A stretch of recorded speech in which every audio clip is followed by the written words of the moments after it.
So this is lecture number 2 of the course Unit Process of Extraction or Principles of Extractive Metallurgy. So today's contents are like this. One is ore versus mineral and different ores or mineral types. That is classification of ore on and the basis of classification. Third one is example of principal ores of few important metals. Then example of gangue present in few important ore. And finally, classification of extractive metallurgy or different means of metal extraction or different route of metal extraction. So in today's lecture, I'll be basically talking about types of ore. Huh. If you remember in the previous lecture, we have discussed that we don't get metals directly from the nature. Instead of that, we get ore or minerals. Huh. And also, I talked about what is the difference between ore and mineral. But today, I will clarify it again how you can distinguish mineral and ore first. And secondly, what are the different main kinds of ore available in nature from which we extract metals. And also, I'll be talking about what are the important gangues present in few ores. And finally, I'll be talking about by which means we can extract metal from the ores, or what are the means, or what are the different routes available for metal extractions. And maybe I'll talk about which route somebody has to follow on the basis of types of ore when you are dealing with. Right. So, ore versus mineral. So if you remember, the similarity between the ore and mineral is nothing but they are solids and they are basically inorganic. And the third important point is they are natural occurring, right? So these are the three important common or similarity between ore and mineral. They are solids, they are basically inorganic, and they are natural occurring. And also they contains both metals and non-metals, right? But what is the dissimilarity between this ore and mineral? These kind of questions people ask in interviews or in during the placement interviews, sometimes in the mid semester and end semester, or during your comprehensive vivas. They people ask these kind of questions. What is the main difference between ore and mineral? So which I have noted it here. You can have a look to this slide. So ore, basically, if you look into the ore composition, chemical composition of the ore is variable in a large extent. But if you look into the chemical composition of the mineral, it is also variable, but it has certain limit, right? So there is a limit to variations of the composition of the mineral, whereas there is no limit to the variation in composition of the ore. Ore have a large variation in the composition, right? And the second one is their physical and chemical characteristics, or you can say physical and chemical properties of the ore. Physical and chemical properties of the ore is like you can say it is wide. There is a wide variations in the physical and chemical properties of the ore, whereas in case of mineral, this there is a definite properties. Mineral have a definite physical and chemical property, but in case of ore it is like completely wide variations is present, right? And the most important part is, as if you remember in the previous lecture I told, you can have lot of minerals of a given metal, huh? But few of them will qualify to become an ore. So what is that criteria? So criteria, maybe lot of criteria will be there, but that those criteria will satisfy this one simple condition. That means if a metal have five number of minerals, for example, it doesn't mean if you use all these five minerals for metal extraction, all process will be economical and profitable. It is not so, right? Because in all mineral, the amount of metallic values may not be same, or amount of gangue may not be same, right? So those minerals which contain more amount of metallic value or more amount of ore mineral and less amount of gangue mineral, that particular mineral will qualify to become an ore. And if you use that particular mineral, then your process will be economical and profitable. So that's why you can simply say ore are those minerals from which metal extraction will be what? Metal extraction will be easy, you can say, and or metal extraction will be economical and profitable, right? Because the processing cost will be low, right? But in case of minerals, as I told, all ores are minerals, right? Fine. So the metal extraction may be economical or it may not be economical, or it may be profitable, it may not be profitable, depend upon the amount of metallic values and amount of gangue present, right? An example is I have given pyrite, which is FeS2, and clay, or sometimes people call bentonites. Uh, those contain aluminum, silicon, right? So example of ore is hematite and bauxite. So hematite is the main ore of iron, bauxite is the main ore of like aluminum. But here clay is a source of aluminum, but it is not a ore, it is a mineral. Similarly, pyrite FeS2, it can be considered to be an mineral of iron, but cannot be considered as ore of iron. Because if you use pyrite for metal extraction of iron, it will be not economical and profitable. Similarly, if you use clay to extract aluminum, it will be not economical and profitable, right? But instead of, if you use bauxite to extract aluminum, it will be economical and profitable. Similarly, if you use hematite for extraction of iron, it will be economical and profitable, right? So these are the major difference between the ore and mineral. Fine. Then classification of ore types. So now, if we carefully look into the nature, the most of the ore are available in form of like the metals which we extract. Basically, they are basically in form of either oxides, or in form of sulfides, or in form of halides. So oxides, sulfides, and halides are the major form of ore available in the nature from which we extract metals, right? The main metals we extract basically is the iron, right? The second most metal which we extract is the aluminum, and third most important metals we extract is like copper, right? And fourth maybe your titanium, calcium, right? Lot of metals we extract, magnesium, manganese, right? So if you carefully look, they are present either in form of oxides, in form of sulfides, or in form of halides. For example, sodium, potassium, calcium, they are in form of halides. Your iron is in form of, your titanium is in form of oxides, fine. And your like um, copper is in form of sulfides, lead is in form of sulfides, zinc is in form of sulfides. So basically we have oxide ore, sulfide ore, halide ores, right, from which we extract metals. And we can have lot of other ores, we'll discuss that soon. I'll show you a table. So what is the main constituent or content in ore or mineral? So you take any ore or any mineral, it has main two constituent. One is the valuable metallic values, or which we call ore mineral, or there is an waste, or there is an unwanted mineral, that is called gangue mineral.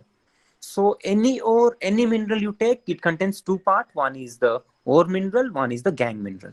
Gangue minerals are unwanted minerals, which we don't want, right? That means more is the amount of gangue minerals in an ore, then the processing cost will be more. You have to do extensive mineral processing and extensive metal extraction processes, right? And the process will be expensive, right? In the other way, if the gangue mineral will be less, then processing cost will be low. We do not have to go for extensive processing. The processing step will be also minimized. That is one part also, right?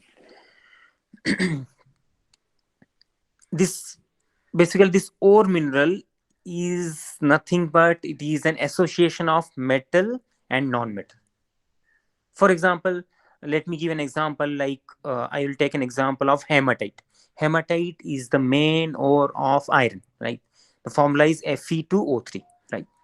But here in this hematite ore, you have Fe2O3 plus silica plus alumina, right?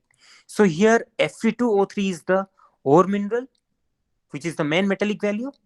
Here you can see, here iron is the metal, oxygen is the non-metal. So there is a chemical association between iron and oxygen, right? And we have gang minerals too. Those is silica and alumina, right? So SiO2 and Al2O3 are the gang minerals. These are the unwanted materials present in the iron ore. It is okay. The next is uh, another example I can give you, like the ore of aluminium, bauxite. Huh? Some people call bauxite as in it is Al2O3.xH2O. Some people call it is an oxide ore. Some people call it is an hydroxide ore sometimes, right? So different literatures will give you different things, but it is basically alumina containing water molecules. Fine. And this water molecules is chemically bonded with the alumina. There is a strong association of these water molecules with the alumina, Al2O3, right? You can talk about hydroxide or you can talk about hydrous aluminum oxide. Same thing, right? So here in the bauxite, you have major ore mineral is the alumina, Al2O3. But what are the gang minerals? The gang minerals are like silica, SiO2, iron oxide, Fe2O3, and you may have some TiO2. You may have some other oxides, hydroxides. So here these are the gang minerals, right? Similarly, if you take any sulfide ore, like sulfide ore of zinc, lead, copper, in addition to zinc sulfide in the zinc ore, in addition to lead sulfide of the lead ore, in addition to copper sulfide of the copper ore, they also contains other sulfides. So these other sulfides now become your gang. But the zinc sulfide in the zinc ore is the main ore mineral. Similarly, the lead sulfide in the lead ore is the main ore mineral. Similarly, copper sulfide in the copper ore is the main ore mineral, right? And another interesting point I would like to mention here is some gang minerals are physically associated with the ore, and some gang minerals may be chemically associated with the ore. So that creates the main issue during the mineral processing. So you have to remember one important point. If the gang mineral is chemically bonded with your main ore mineral, then physical processing may not separate them, right? Because mineral processing is a separation process. We are separating gang minerals out of valuable minerals or gang minerals out of ore minerals, right? So, but if the gang mineral is physically bonded with this, or there is a physical association between the gang mineral and ore mineral, we can separate them by mineral processing, by unit operations, because those are physical processes. So the conclusion is, if the gang mineral is chemically associated with the valuable mineral or the ore mineral, then you have to go for chemical concentration processes. One example is the matte smelting. You'll see that soon. After a few lectures, you'll be come across this kind of concept called matte smelting, where we do matte smelting of copper ore, because the iron sulfide is chemically bonded with the copper sulfide. So it cannot be removed through mineral processing. It cannot be removed through unit operations like crushing, grinding, sizing, classification, dewatering. It cannot be removed, or any concentration method like gravity concentration, froth rotation, or electric separation, or any kind of separation process. It cannot be separated. So you have to go for chemical concentration method. That is called matte smelting. We'll see that soon. Huh? Similarly, in case of titanium ore also, if you carefully look, there is a ore of titanium which is complex ore of titanium, like this chalcopyrite, which is a complex ore of copper, CuFeS2. And in case of titanium ore, there is a complex ore of titanium which contains iron oxide and titanium oxide both. And this iron oxide, like TIFE, TIFeO3. Just let me check this one. FeTiO3. Illuminite. That is called illuminite.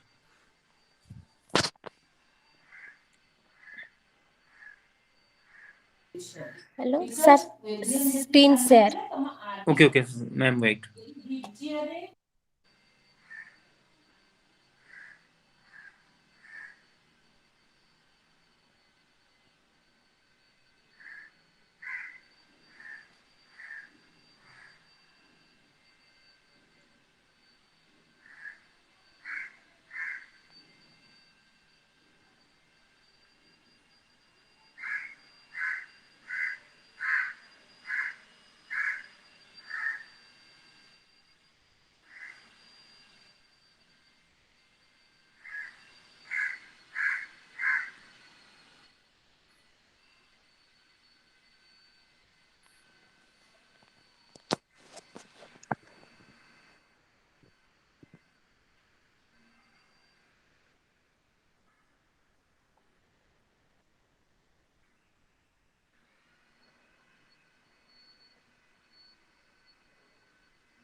Okay, so I was talking about this ore of titanium, that is a complex ore of titanium, that is FeTiO3. Here, in case of FeTiO3, the iron oxide is chemically bonded with the titanium oxide.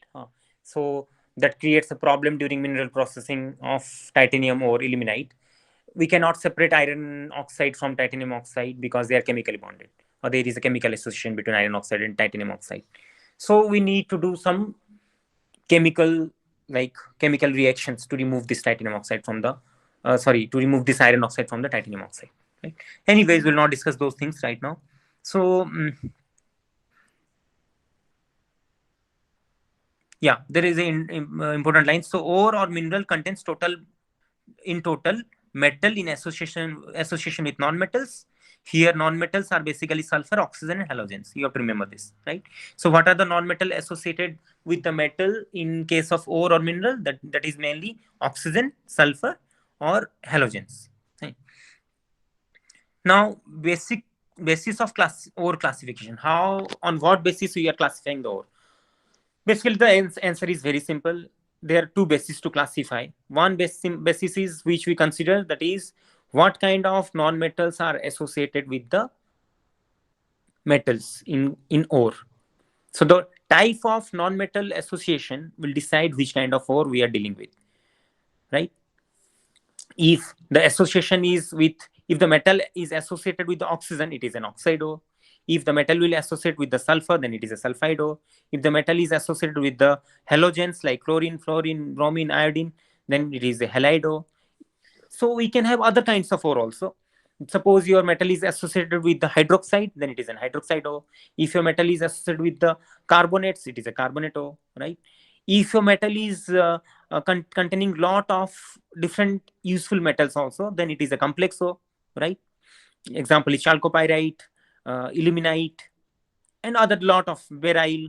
I'll show you examples soon. And we can have a native ore, right? Native ore means the ore in which the metal is in free form. It is not chemically bonded with any kind of non-metals like oxygen, sulfur, halogens, or anything else, right? The best example is gold ore of silver, ore of titanium. In this ore, the gold is freely available. It is not chemically associated with any kind of non-metals, right? Then another type of classification is on the basis of gang. What kind of gang is present, or what kind of gang mineral is present? Sometimes some ore contains silica as a major gang. That is called siliceous ore. Because silica is an acidic oxide and the ore is called siliceous. So if your ore contains lime as an gang mineral, that is called calcareous ore. And another important point I would like to mention here is soon or later you will be come across a concept called flux. So flux is a substance which is used to remove this gang mineral. So we have to separate the gang mineral during metal extraction also, because if you remember in the previous lecture I talked about, we cannot remove 100% of gang during mineral processing, right? Some of the gang mineral will be still present in the concentrate part, because the concentrate is the main raw material for the metal extraction. So with the concentrate, you also have some amount of gang, and this gang has to be removed during metal extraction process, right? So by chemical reactions, okay. So flux is a substance which is used to remove this gang during the metal extraction process. So the choice of flux actually depend upon the nature of the, or the type of, or the nature of the gang present in the ore itself. If the nature of the gang is acidic, you have to use a basic flux. And if the nature of the gang is basic one, you have to use an acidic flux. So the nature of flux should be just opposite in nature to that of the nature of the gang present. Then only you can remove them in form of slag. So when flux reacts with the gang, it forms a compound called slag. I'll talk about this in the coming lectures if possible. Now these are some important points to remember. Just have a look at this slide. This metal with high reactivity. Okay, fine. So if you people know, some metals are highly reactive, some metals are intermediately reactive, some metals may be very unreactive or very less reactivity. So if the first condition is, if your metals are highly reactive, they basically forms either stable compounds like stable oxides, stable halides, or very stable halides, very stable oxides, very stable sulfides, right? Or it may forms complex ore or complex compound. Fine. So a lot of metallic values will be present together. So this point should be remembered. If somebody will ask, what is the condition of formation of complex ore, or what is the condition for formation of stable stable ore, right? The condition applied is if your metal is highly reactive. If the metal is highly reactive, it basically forms either stable compounds or complex compounds. The ore are nothing but compounds. Obviously, this is a compound of oxygen and metal, or sulfur and metal, or halogens and metals, like that.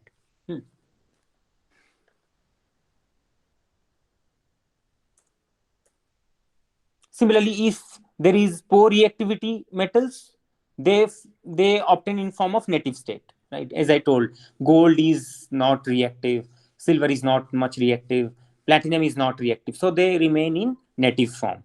They do not obtain in form of compounds. They obtain in form of free form always, but with certain gangs, obviously, or maybe certain, or in form of alloy sometimes. Those example is ore of gold, silver, and platinum. And the another interesting line is most abundant minerals are silicate minerals. Silicate minerals, why? Because abundant means they are present in large amount. Because after oxygen, silicon is the most abundant element in the earth crust. So presence of silicon leads to formation of silica, and this silica reacts with the minerals, valuable minerals, to give silicate minerals. Fine. Yeah, there is another interesting. Mineral or ore are not used for metal extraction only, but also used as a chemicals. They sometimes used to make refractories. They sometimes used as abrasive. See, sooner or later, I am not sure about that, whether you have gone through the course of fuel furnace and refractory. But anyways, there is a course called fuel furnace and refractories where you come across refractory materials. See, whenever we are extracting a metals by the use of temperature or heat, you can say, we have to use a reactor or furnace, and those furnace have a inside lining. That lining is nothing but a refractory materials, because refractory materials have very high melting point, and they do not fuse at high temperatures, and they are chemically not reactive much. They can withstand very high temperature without much damage, right? And they have also good abrasion resistance property. And chemical inertness. So they are basically ceramics, you can call. So we can use some minerals to make these refractory linings. Fine. Like one example is a refractory made up of this ore of magnesium. Ore of magnesium. Fine. Magnesite refractory.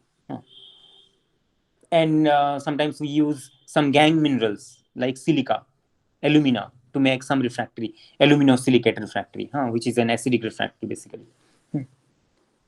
Okay, abrasives. The best example of abrasive is, if you remember, while you are doing your laboratory of introduction to physical metallurgy, where you are doing polishing. During your cloth polishing, which is towards the end of this metallography sample preparation, you have been use a abrasive material, that is alumina, right? So alumina is also a like mineral of aluminum, right? You are using alumina as a abrasive material for your fine polishing. Those are in micron level particle size. Okay. Anyway, so another important point is exact nature of association of metal with other elements. See, metal is associated with other elements in the ore, right? And it depends upon what? It depends upon reactivity of metals. It also depends upon the distribution of other elements in the neighborhood. It also depends upon the geological conditions. So all these three things, reactivity, geological conditions, and distribution of other element, will decide the association of metals with other elements. Right? And these are some other important informations. One is order of element present in earth crust. So this is an order showing which kind of element are present in the earth crust in what amount. So the most abundant element on the in the earth crust is oxygen. The second one is silicon, and third one is aluminium, fourth one is iron, fifth one is calcium, and so on, right? And you can see gold is the lowest in this order. The gold is in the lowest positions. The amount of gold in the earth crust is very low, but amount of oxygen is maximum. And if you consider Gautam metals, sir ଟିକେ ରୁହନ୍ତୁ।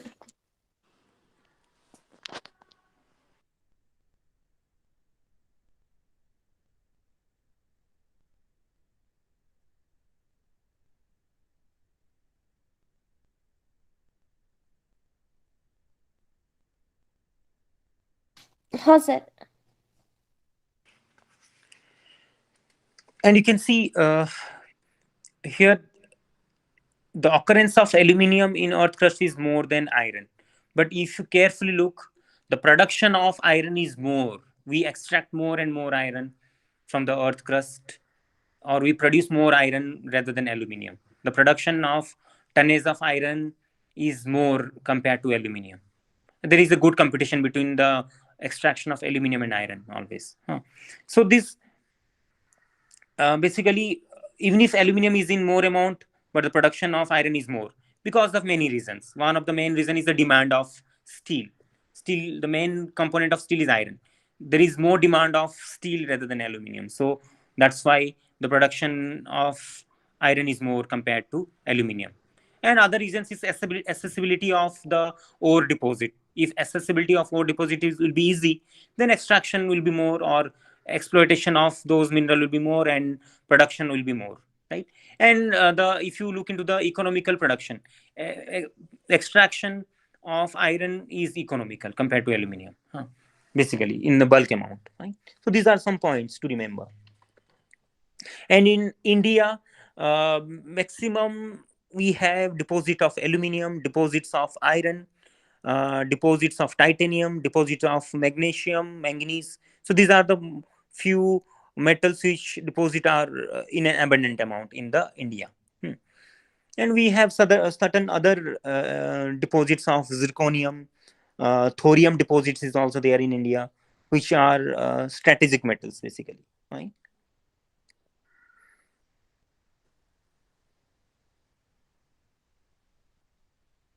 And this is a order of elements present in the seawater. Sorry, seawater. See, as you remember, I told there are two major source of your ore, right? One major source of ore, or you can say metals, because indirectly we can say metals, directly we can say your ore, right? So the major source is the earth crust. Second major source is the seawater or seabed, or ocean beds, right? In the seawater we have lot of dissolved metals like sodium, sodium, then magnesium, then calcium, right? Potassium, and some other are like aluminum, lithium, silicon, iron. These are the, and this is the order. So maximum amount of sodium is present in the seawater, and least amount of iron is present, you can say, yeah. And also our seabed contains polymetallic nodules. In the previous section I told you, those are spherical kind of rocks or minerals, well, basically of 4 centimeter in dia, you can say. And those contains lot of cobalt, your like manganese, nickel, some amount of iron is there also. The next is ore types and example. Already I have talked about this one. Native ore, oxide ore, sulfide ore, halide ore, complex ore, hydroxide ore, carbonate ore, right? So native ore means this, in this kind of ore, the metals are in free form, like gold, silver, and platinum. They are not associated with any kind of non-metals. But gangue may be present, or the metals may be in alloy form also, maybe sometimes. Like gold may be obtained in form of alloy with silver, but that is also a free form, you can say. But not oxygen, not sulfur, not halogens, or not anything else. Oxide ore, the main oxide ore means the metal is associated with the oxygen, as I have told. Here you have an anion of O2 minus. Fine. Here sulfide ore, here the metal is associated with the sulfur. Here your anion is S2 minus. Halide ores, you have like halogens. the metal is associated with the halogens, chlorine, fluorine, bromine, iodine, like that. And similarly, complex ore, you contain lot of metallic values. You can see examples of these things. Hydroxide ore, here OH minus will be there. Hydroxide and ion will be there. Right? And carbonate ore, here CO3 2 minus will be there as an anion, or carbonate. The metals will be in form of carbonates. So these are also the examples you can see. So here limonite is an ore of iron, which is an iron hydroxide. Bauxite is aluminum hydroxide, you can say, or aluminum oxide containing water molecules. Here magnesite is magnesium carbonate. Dolomite is calcium magnesium carbonate, both. Malachite is this copper carbonate. Siderite is iron carbonate.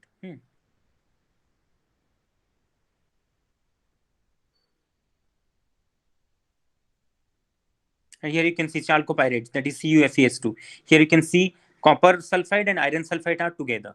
So here iron sulfide is a gangue mineral which is chemically bonded with the valuable mineral also, right? That is copper sulfide. So this iron sulfide cannot be removed through mineral processing. It has to be removed through metal extraction. Similarly, you can see ilmenite, FeTiO3. Here, iron oxide is chemically bonded with the titanium oxide, right? It is very difficult to remove them. Or it may be in form of a solid solution kind of thing. So if your gangue mineral is present in chemical association with the valuable mineral, or if it is in the solid solution form, then it is very difficult to remove them through physical method of processing. That is mineral processing. Then you have to use for go for chemical method or chemical concentration method. Here you can see a dolomite, which is a complex ore of calcium and magnesium. Here calcium carbonate and magnesium carbonate both are together. Right? Okay. Then here some metals are here, important metals, and these are the ores of those metals, and these are the gangues. Okay, you can see in case of ore of aluminium, that is bauxite, which is a combination of gibbsite and diaspore. The gangue is mainly this iron oxide, TiO2, silica. These are the major gangues. These gangues are removed during mineral processing, right? And basically during mineral processing of this bauxite ore, we get a red mud. So all the impurities, all the gangue will go into this red mud part, right? In case of iron, the major ore is hematite and magnetite. Hematite is Fe2O3, magnetite is Fe3O4. Here the major gangue is silica and alumina, right? So the silica and alumina are basically removed during mineral processing, but few silica and alumina will be still there in the concentrate of iron ore, which is removed during the production of pig iron, right?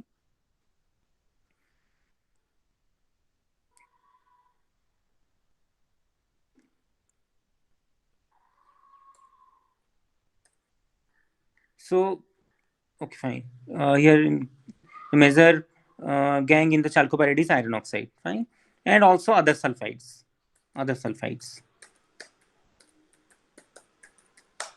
But difference is this other sulfides gangue will be removed during your mineral processing, basically during the flotation process, fine. But iron oxide cannot be removed because iron oxide is chemically bonded with the copper. Sorry, this is not iron oxide. This is actually iron sulfide, but which become iron oxide later during the processing. This iron sulfide cannot be removed because this iron sulfide is chemically bonded with the copper sulfide in chalcopyrite, which is removed during the metal extraction process. That process is called matte smelting. It will be discussed in the coming lecture. Right? Similarly, in the ore of zinc, it contains other sulfides of copper, lead, and cadmium. Right? So in case of galena, which is the ore of lead, which is lead sulfide basically, it also contains other sulfides of zinc, iron sulfide, and copper sulfide. Fine.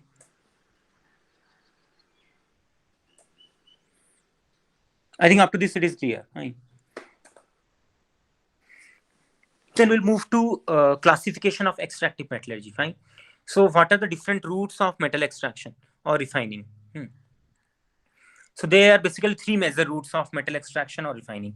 One is called pyro metallurgy. one is called hydro, and one is called electro. This is the conventional way to classify the extractive metallurgy. So extractive metallurgy, which is metal extraction and metal refining process, they can be classified into pyrometallurgy, hydrometallurgy, or electrometallurgy. Or we can say these are the three means of metal extraction and refining. Each means have particular advantage and disadvantage, and each mean of this metal extraction process um, are uh, are are given to certain kind of ore. It doesn't mean all kind of ore are processed through pyrometallurgy, or all kind of ore are processed through hydro, or all kind of ore are processed through electro. It is not true. There are certain criteria when to use pyrometallurgy, when to use hydrometallurgy, when to use electrometallurgy. Fine. So different criteria will decide which route need to be followed. And ultimate objective is to make the process economical and profitable. Fine. And try to also go for like what I'm saying, go for sustainable metal production, because nowadays the main concept is sustainable manufacturing or sustainable production. That means the production should be sustainable. That means it should not hamper the environment, or it should not create pollution. So first one is pyrometallurgy. So what is pyrometallurgy? Pyro means heat. Pyro means, okay, I'm not writing anything else. I can write simply pyrometallurgy is that extractive metallurgy which use heat, right, or temperature.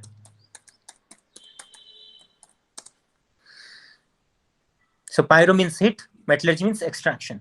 So this kind of metal extraction or refining involves heat or high temperature. High temperature. So that means here what is happening? We take the ore in pyrometallurgy, we take the ore to a very high temperature, right, or elevated temperature. So when the ore is taken to a high temperature or elevated temperature, the ore become unstable. And once the ore become unstable, the gangue and or you can say the non-metal and the metal will get separate out, or the gangue will get separate out from the metal also, right? Basically, metal will be separate out from the non-metal. That is the main important point. So to make the ore unstable, the ore is taken to a high temperature or elevated temperature. So that is the main concept behind, or main basis behind the. So I can write basis is to make the ore unstable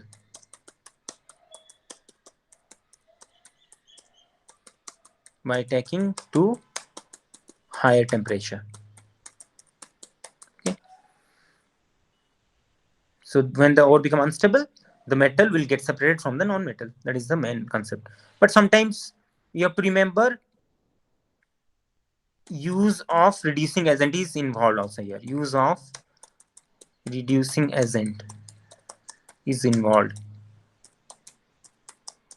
This involved. Here reducing agent is in form of solid or gaseous form or gas. So example of solid and gas is like coal, coke, other metal,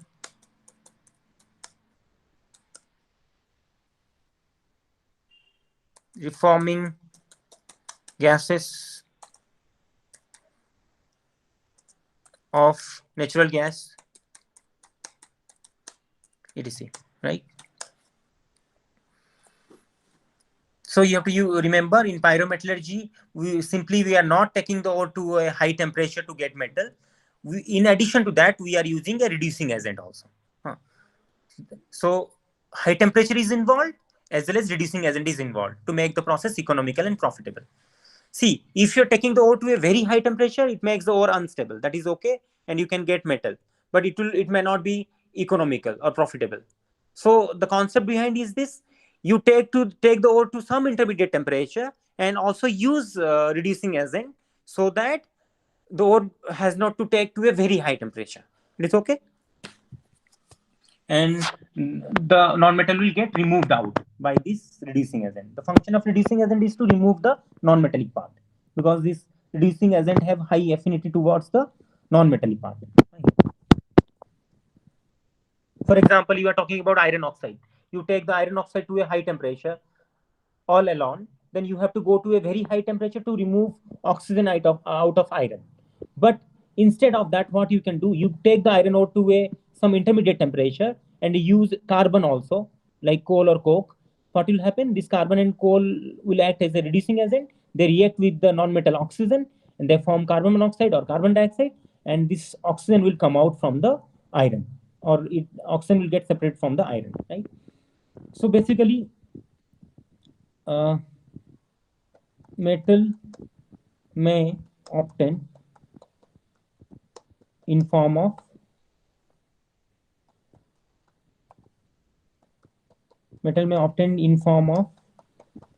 solid or liquid, sometimes gas. Right? Because of high temperature, the solid ore becomes liquid at high temperature, or may become gas depending upon the situations. Here also flux is used. Flux is used in addition to what? Reducing agent. Right? In addition to reducing agent, we have to use flux. And already I have talked about flux, right? What is the function of flux? The function of flux is mainly to remove the gangue, right?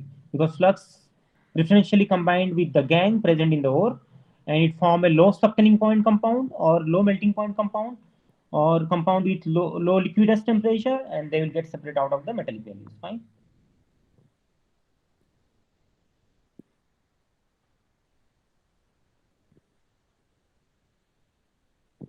Condition of using this pyrometallurgy is what? Condition of or criteria. You can write criteria of using pyrometallurgy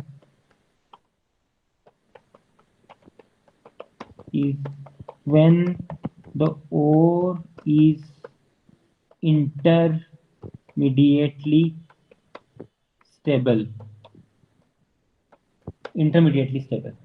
not highly stable, not lowly stable or unstable, right? Intermediately stable. Like iron ore is intermediately stable oxide. The ore of titanium, sometimes not exactly titanium. Ore of iron is basically, you can say. Example is your like zinc sulfide, your lead sulfide, your copper sulfide. So these are intermediately stable sulfides. Similarly, iron oxide is an intermediately stable oxide. So example is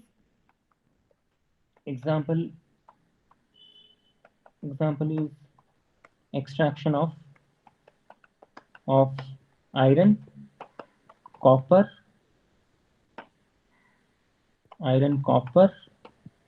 lead, tin, zinc, right? The ore of tin is cassiterite, which is oxide of tin, tin dioxide. So these metals are basically extracted. So you can see maximum of metals which we use in the day-to-day life, which is iron, tin, or maybe copper, right? Lead. Those are extracted in a bulk amount and by pyrometallurgical process. That means all these extraction process involved high temperature or heat, and they also use flux, and they also use a reducing agent, right? So this is the concept behind the pyrometallurgy.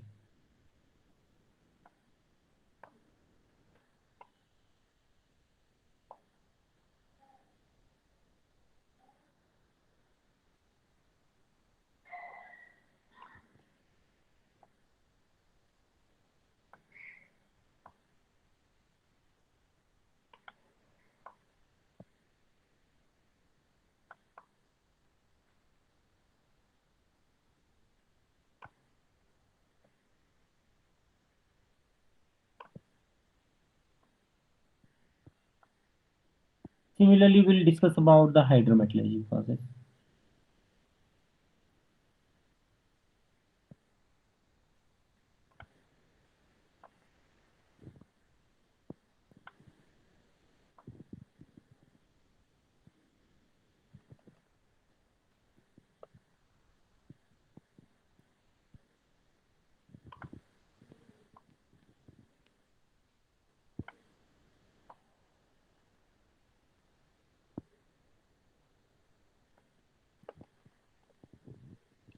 We'll talk about now hydrometallurgy process, right? Okay. So in case of hydrometallurgical processes, the first point is use of aqueous solution.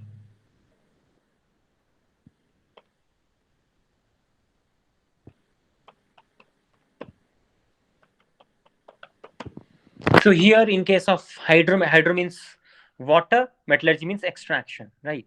So extraction of metals will be done by using water, not exactly water, basically using aqueous solution. Aqueous solution means it is a solution containing water and some acids or some alkalis, right? So there will be maybe combination of acids and water, or combination of alkali and water will be there, right? So that is an aqueous solution.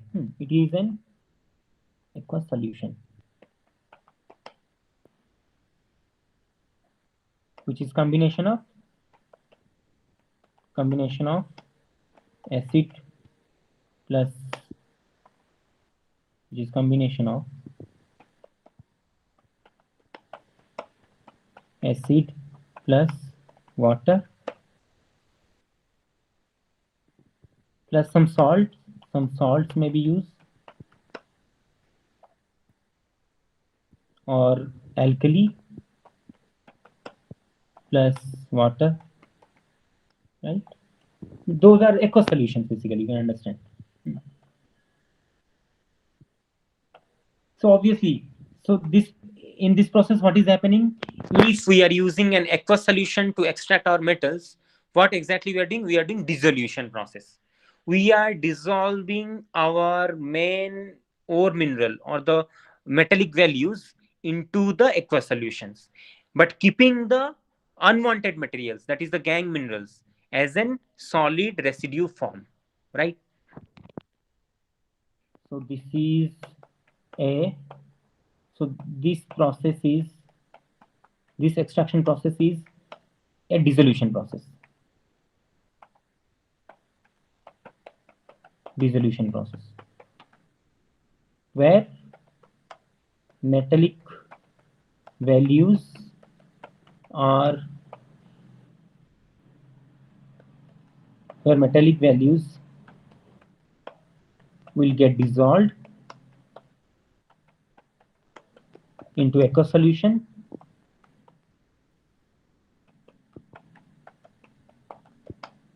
whereas the gangue mineral remains as solid residue. Okay, certain exceptions are there. In certain exception, like when we are dealing with thorium ore, we are trying to dissolve the thorium ore into an aqueous solution. What is happening exactly?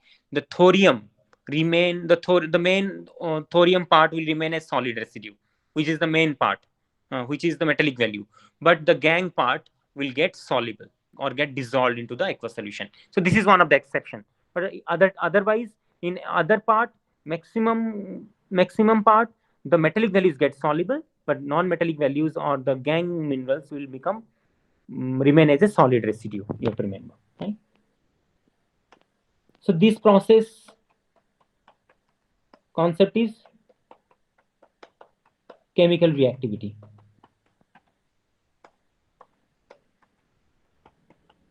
Difference, chemical reactivity difference. This concept, this process concept is chemical reactivity difference between metallic values and with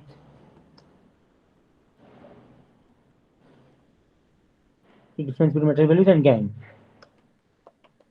What basically happens, the gangue are basically not reactive towards the aqueous solutions, whereas the metallic values are reactive toward the aqueous solutions. That's why metallic values will get soluble into the aqueous solutions due to the reactivity or due to the chemical reactions, but the gangues are unreactive or not reactive, so they will not get dissolved. But if you do this process for a long period of time, maybe some of the gangue will get also soluble because of time, because of lot of time, right? So criteria, what is the criteria? criteria of using this route.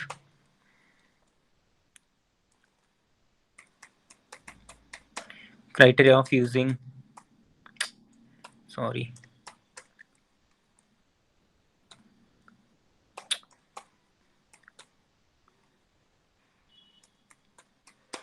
criteria of using this route is if ore is lean. So this is one of the concept. If ore is lean, lean means low grade ore. If the ore is of low grade, that means low grade ore means those ore which contains less amount of metallic values but more amount of gangue minerals, or the ore which contains less amount of ore minerals but more amount of gangue minerals. That can be used here for this purpose. Because of that, the process will be like economical. But if you are using low grade ore for pyrometallurgy, the process may not be economical, right? So this is one of the criteria you have to remember. Whenever you want to deal with lean ores or low grade ores, go for hydrometallurgy route, not pyro. Because if you go for pyro, then production of slag will be more, use of flux will be more, use of gangue will be more, sorry, reducing agent will be more, and that makes the process expensive. And handling cost will be there, handling problem will be there, right? Which already I have discussed in the previous lecture, if you remember. And the other one is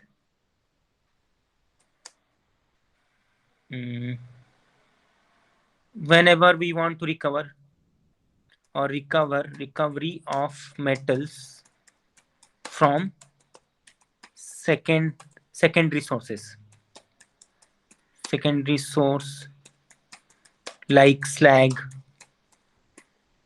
dross, or electronic waste. Why? Because secondary source have very less amount of metallic values. You can use this process, hydrometallurgy process.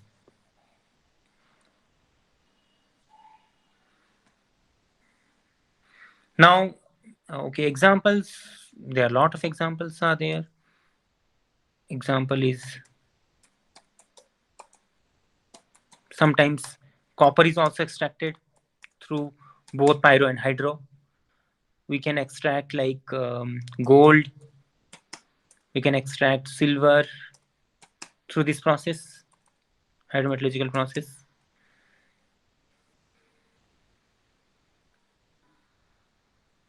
We can extract some like thorium. We can extract uranium also sometimes through this process. Yeah, and the criteria I would like to mention is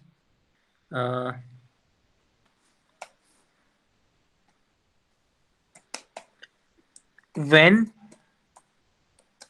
the when the ore is complex. This is another interesting point. If your ore is complex also, you can go for hydrometallurgy, right? Like ore of thorium, ore of uranium, they are complex and you need a very high purity in that condition. We cannot compromise with the purity of the uranium or thorium for our reaction. So in that condition, we need a very pure uranium, very pure thorium. But the ore of thorium and uranium are complex. They contain other metallic values also. So hydrometallurgy will help us to do that. Help us to get a very pure form of uranium and thorium from a complex ore. Okay. So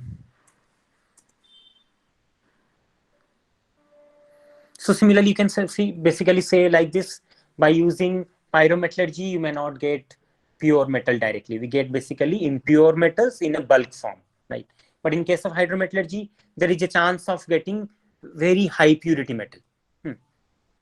This is because hydrometallurgy is a selective process. You can understand.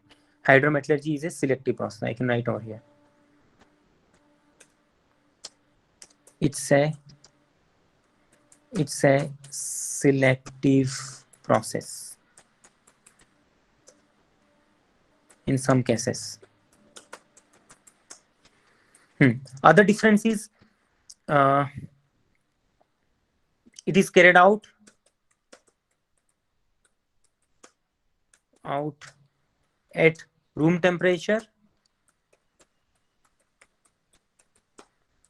or not more than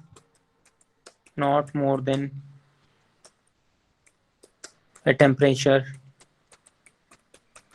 above 300, for example, or 250, right? So hydrometallurgical processes are basically room temperature processes, which is one of the advantages of this process. And hydrometallurgy do not involve any kind of emissions of like sulfur dioxide gas, carbon dioxide gas, or some harmful fumes like hydrogen fluorides. But pyrometallurgy basically, uh, like there is lot of emissions during pyrometallurgy. Lot of carbon dioxides come out, lot of carbon monoxide gas come out, lot of like other gases are coming out from the reactors during the processing. So it creates pollution, air pollution.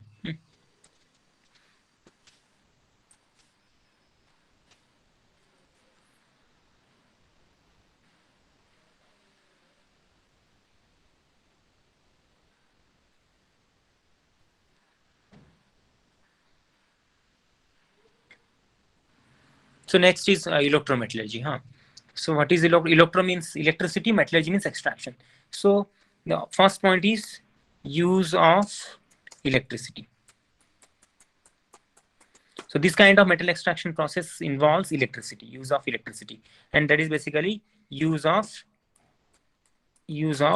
direct current, not alternating current. Use of DC.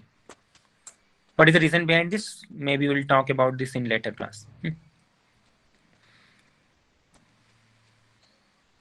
Sometimes both high temperature and electricity are used. You have to remember. Basically, for example, extraction of aluminium, where we keep the temperature of the reactor is like 950 to 1000 degrees centigrade. Obviously, so it is a high temperature. And we use direct current. So in electrometallurgy, always the first criteria is you have to use electricity anyhow. But this process may be carried out at room temperature, or this process may be carried out at a temperature of 950 to 1000, depending upon the situation.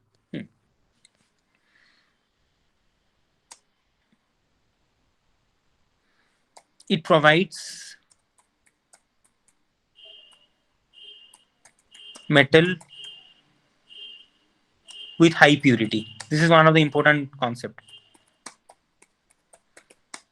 That means if you go for electrometallurgy, you can get very pure metals, right? The impurity content will be low.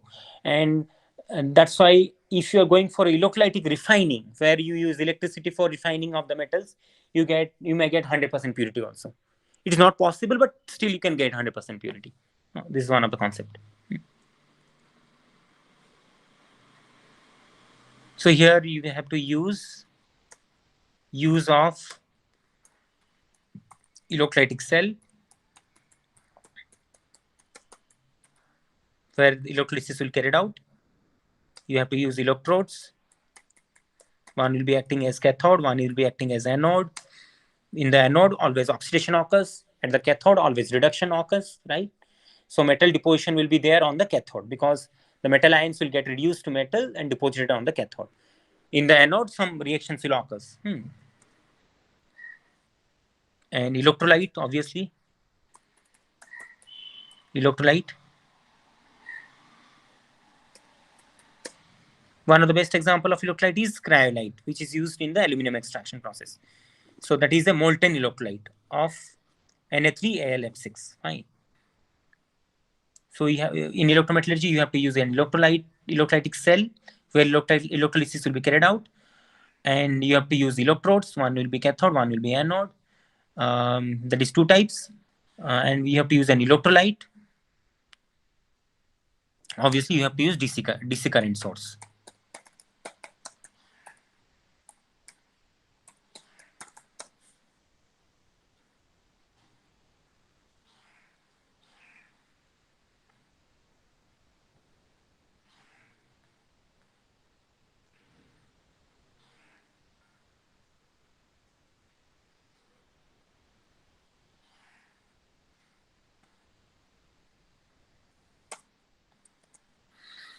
So concept is basically What is the criteria?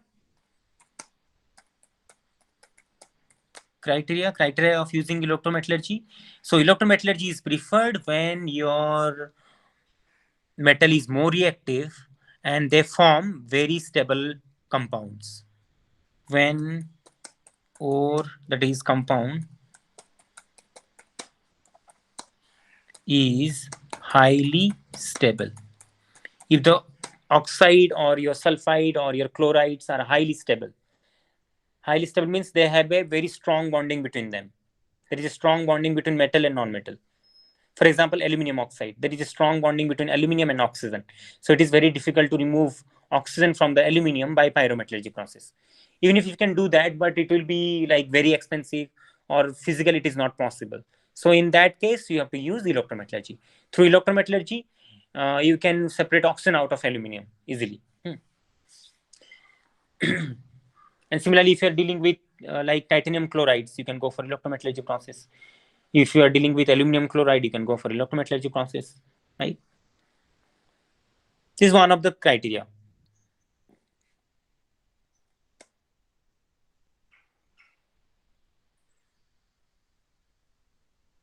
Other points are like electrolytes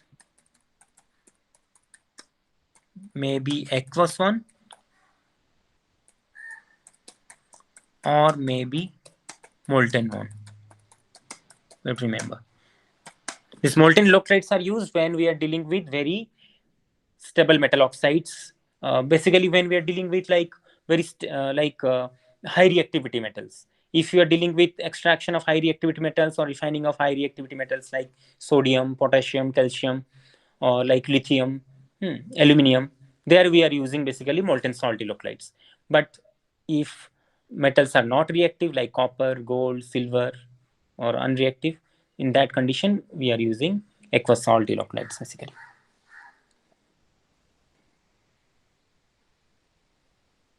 So if you finally see the conclusions, we can extract metals or we can refine the metals by three extractive metallurgical processes. One is called pyrometallurgy, one is called hydro, one is called electrometallurgy, right? Pyrometallurgy, the main concept behind the pyrometallurgy is use of high temperature or use of heat, right?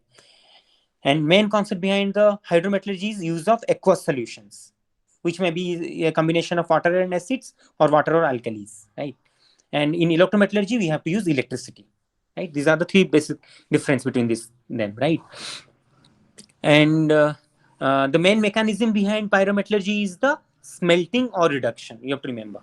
So the main mechanism behind pyrometallurgy is smelting or reduction, and the main mechanism behind electrometallurgy is the dissolution process, or right, dissolution process and further separation process. Fine.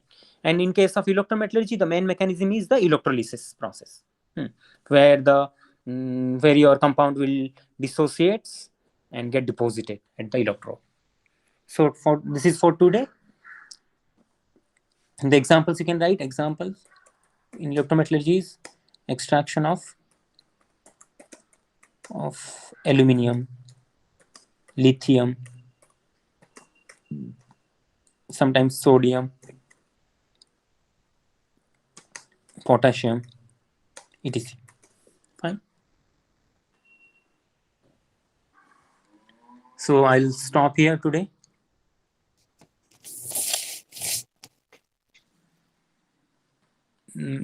Just wait.